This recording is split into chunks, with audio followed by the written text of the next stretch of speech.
Hi guys! Namiss ko nga palang uminom ng bubble tea at dahil malamig na ang panahon, namasyal muna kami at dito lang sa Batha na kung ito ang bilhan ng mga Pinoy. At ayan ang mga kasama ko. Ang gaganda nila. Ayan. Wow! Diba? At hindi rin magpapatalo si Bulilit. Ayan. Iinom daw siya ng bubble tea.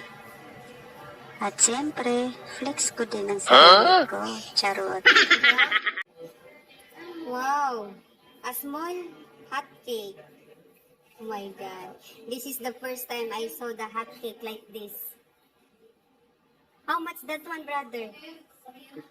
15 real. Wow. At ayan. Ito na yung hot cake na maliliit.